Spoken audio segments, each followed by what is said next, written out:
Duncan, on a scale of 1 to 10, what do you think you are? A 6. I think you're a 3. Since I've been dating your mom, I don't see you putting yourself out there, bud. You can try to get that score up at my beach house this summer. Who is this in all his awkward glory? This is my son, Duncan. I was gonna name my youngest Duncan, but we went with Peter. Finally, fixed his lazy eye, now it's even worse. Boop, boop. Mom. Just stare at the bridge of his nose, that's what I do. You're the worst parent. There's a message in the skies and in the streets. Well, congratulations on this film. You guys have to be pretty excited right now because this is the first film that you directed and you knocked it out of the park, and now you get to travel around the country and tell your story. That's pretty cool, right? It's been a long road, and so therefore, you know, even more emotional, I think, just because it's been such a journey to get this thing to where it is. And then the added, you know, benefit of being able to direct it ourselves and to, you know, sort of see it finally, you know, the vision finally come to light has been pretty incredible. Now that you've won the Oscar, like did that really help push things forward? I think it provided the momentum to revisit The Way Back, because we had written this before The Descendants. This actually became sort of a calling card for us to get us in the door to meet various people, including Alexander Payne and his producing partners, and they had optioned the book The Descendants. So then when The Descendants all stuff happened, it sort of led us back to The Way Back, you know, in the sense that it allowed us to revisit that and people to sort of take another look back at this movie that had been spent, you know, 8 years in the making. So in a way, they fed each other. You have just a sort of rush of, you know, idea, or people are coming to you, hey, maybe you could write this, or hey, you know. I think, I mean, a little bit, but I think, you know, whatever our next project exactly is, I think it's important to us to be another one similar like this, and it's something that came from our brains and that we're close to. Certainly could see, you know, down the road of something coming our way that we didn't write, and taking a stab at that for sure to direct. But for now, I think we want to just keep dealing with our own little babies, because, you know, we still want to grow and learn and not take on someone else's project quite yet. Well, you're obviously no stranger to the business, and you've been on both sides of the camera now. And what was the biggest learning curve, though, getting behind the camera for this one? Managing the duties that are involved with being a director. You know, you are asked 1,000 questions every day. You know, people are looking to you for every answer possible, and so it's, you know, it's an adjustment in the sense that, you know, you really have to be thinking about everything at once. You know.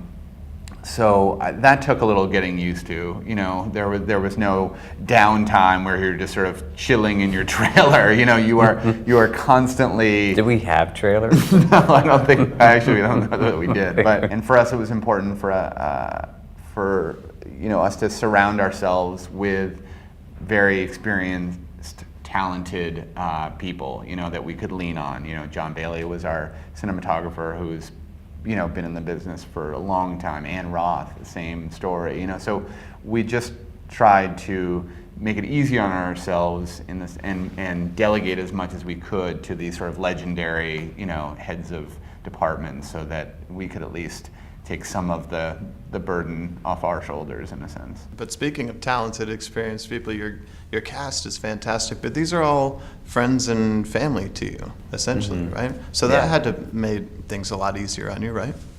Yeah. Yeah, I mean, certainly some of them.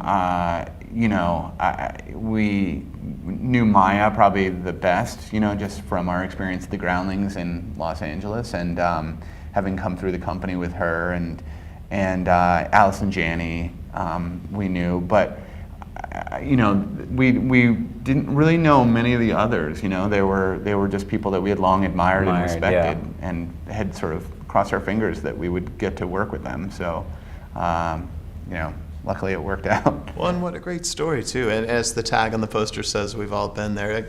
Is there so much of you in the script where there's certain parts that you kind of feel like, all right, this is a little bit me, or people, you know, or most of the characters based on you or someone you know? Yeah, a little bit of all that.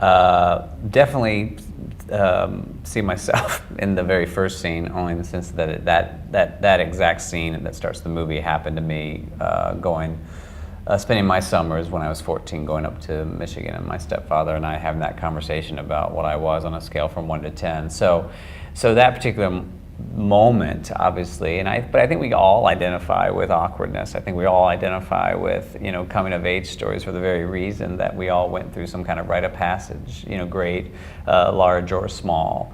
And a lot of these characters are, pulled from at least nuggets of people that are in our lives, or that we've, had, whether they were family or friends or whatever, because I think our training is always about mining characters and asking why they're the way they are, and digging from personal so that it feels specific and real and unique to you. So yeah, in a way, everything in the movie is somehow connected. Well, what is the day or scene that you think you'll always take with you when years from now, when people ask you about this movie? What do you think it was that you'll always think about? One of the more special moments was sort of a nighttime shoot we had, and the town we shot at, this South Shore of Boston area called Marshville, and then an area of Marshville called Green Harbor. They couldn't be more supportive, and one night we were shooting sort of the climactic scene, where Duncan sort of confronts his mom about the issues, and the whole town had sort of shown up, and sort of it is a beach community, and they all just, with cocktails in hand and food, were just sort of having mini parties all around us. So it was like doing theater in the round. I mean, they literally were on the seawall in their houses surrounding this area, this back area that we were shooting in.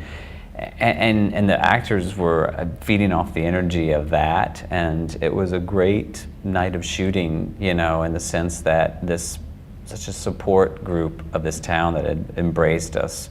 I think that was sort of a special moment, certainly after having gone through the stress of directing for the first time. This was later, obviously, in our shoot, and it just felt like, you started to click and understand why people returned to make movies, because it was such a collaborative team effort, both with cast and crew and the environment around us.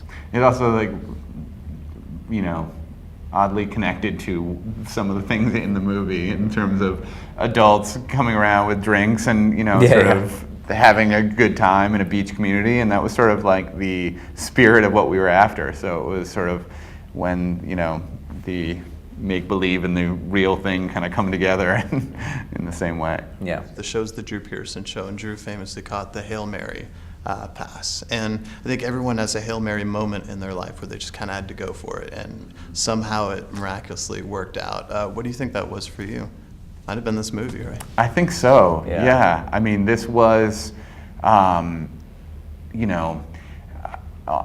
think directing this movie was a little bit of that Hail Mary. It was, let's try it, and whether we succeed or whether we fail, it will be on our own terms, and we can at least say that we did it and that we tried, and I think this has been a long journey, and so to get to this point has been, very emotionally satisfying.